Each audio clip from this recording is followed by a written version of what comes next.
Welcome back to Economic Insights. I'm your host, Alex, and joining me as always is market veteran and show producer Selim. Selim, we've had quite a week. Geopolitical tensions everywhere you look, central banks under pressure, and markets doing their usual dance between fear and optimism. Where do we even start?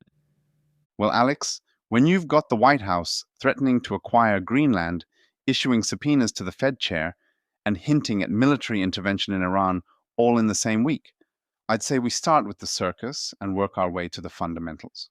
Okay, let's dive into that circus. Iran grabbed headlines early in the week. What happened there? Markets opened Monday in the shadow of the protests across Iran, and traders responded predictably: buy oil, buy precious metals, prepare for the worst. Brent crude pushed higher, silver touched significant milestones.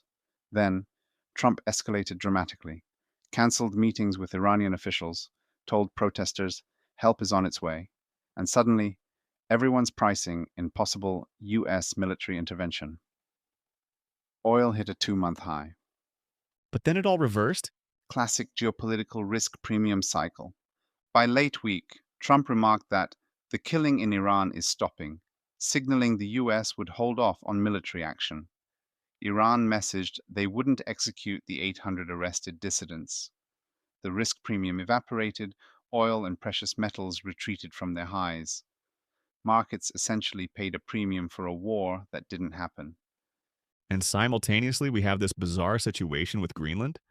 This one's genuinely unprecedented. Trump explicitly posted that the United States needs Greenland for the purpose of national security. Denmark's foreign minister rejected any violation of sovereignty as totally unacceptable. Then Europe stepped in.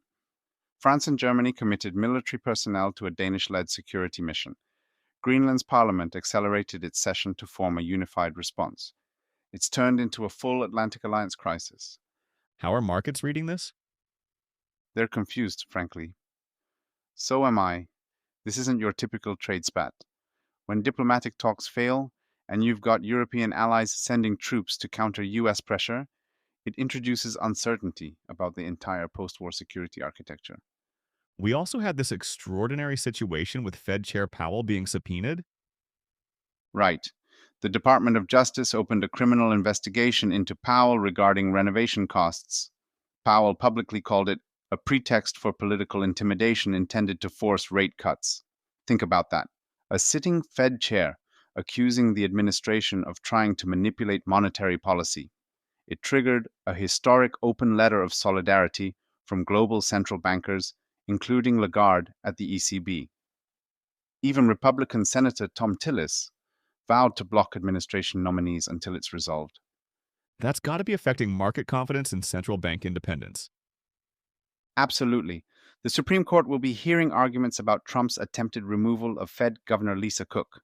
We're literally in unprecedented territory where the independence of the Federal Reserve, the backbone of US monetary credibility, is being tested in real time. Not exactly reassuring for global capital markets. Speaking of the Fed, let's talk about the actual economic data. We got the December CPI report. What did it show? The CPI came in softer than expected. Headline rose 0.31% month on month, leaving year on year at 2.7%. Core inflation rose only 0.24% monthly, with the yearly rate at 2.6%.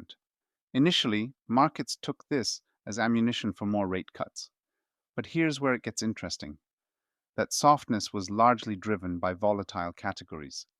Information technology commodities dropped over 2%, wireless telephone services fell 3.33%. These outliers subtracted about 6 basis points from the print.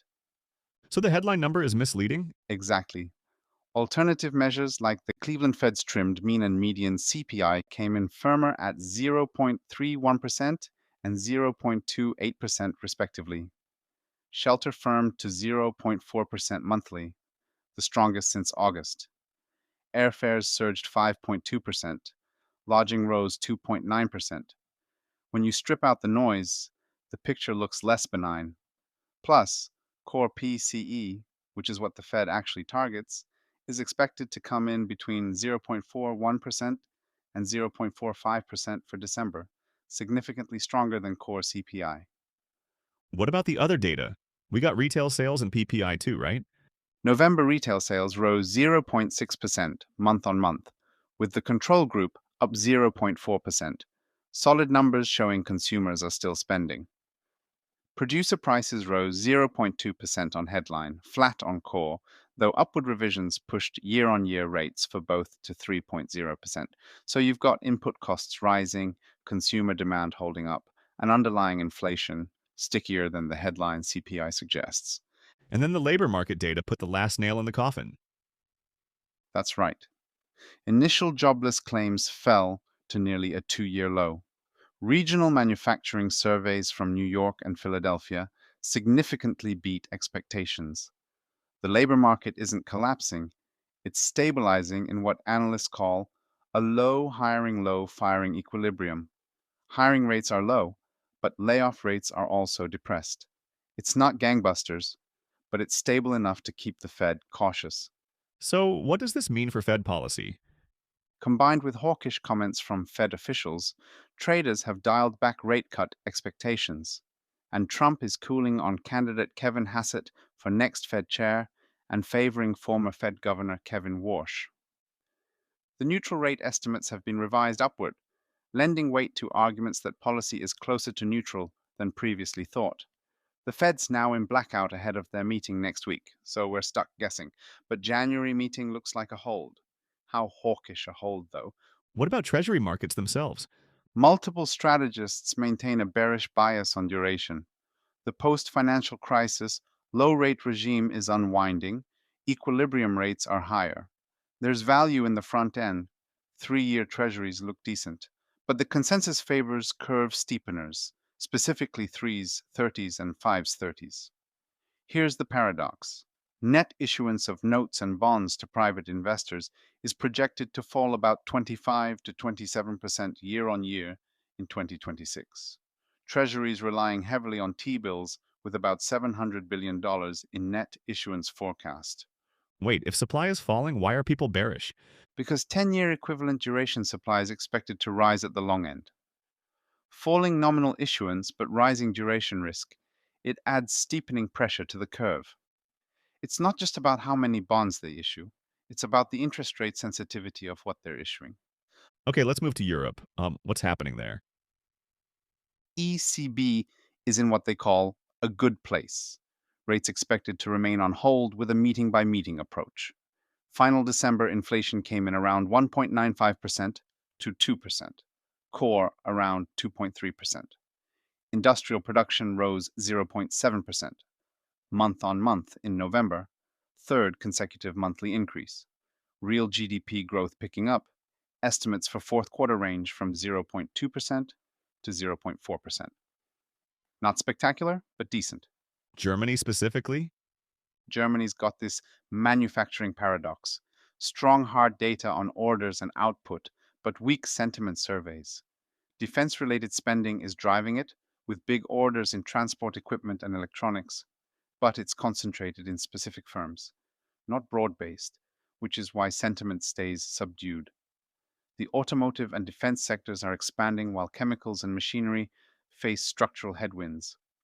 The economy is expected to rebound significantly in 2026, with forecasts around 1.5% growth driven by expansionary fiscal policy. What about France and that budget crisis? France faces a critical deadlock over the 2026 finance bill. The Prime Minister will likely force passage either by invoking Article 49.3 of the Constitution, risking a no confidence vote, or using executive ordinances, which is a high risk strategy that could collapse the government and trigger snap elections. Government survival likely depends on tacit consent of the Socialist Party. It's political theatre with fiscal consequences. And the UK, anything interesting there? Bank of England expected to hold in February, but calls for returning to a neutral rate around 3% are growing. Inflation is forecast to decelerate to target by April and stay there. Despite GDP ticking up in November, the labor market shows weakness. Redundancies inching up, payrolls expected to decline. There's a possibility of more expansionary fiscal policy post local elections in May, which could hinder rate cuts in the second half. Japan's getting interesting again, right? Fascinating story. Speculation mounted early in the week that Prime Minister Takaichi would call a snap election for February.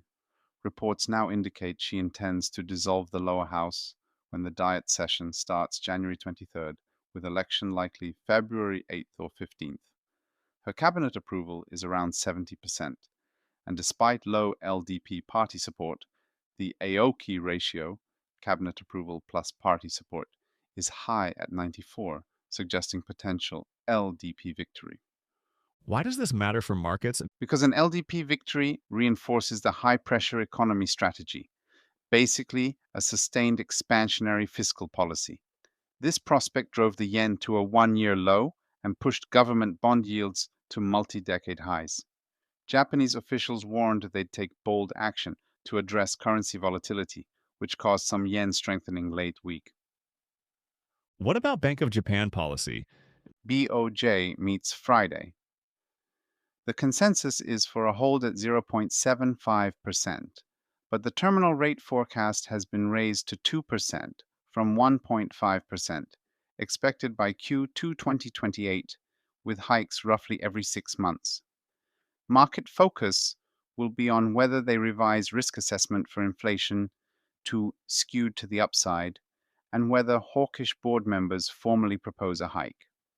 The concern is they're falling behind the curve on inflation and yen weakness. We touched on the yen, but what were the other big FX moves? It wasn't a very exciting week in FX markets outside of some pockets of activity. The geopolitical premium showed up clearly in precious metals and oil, rallied on Iran tensions, retreated when tensions eased. Textbook flight to safety that reversed within days. Korea's one made headlines.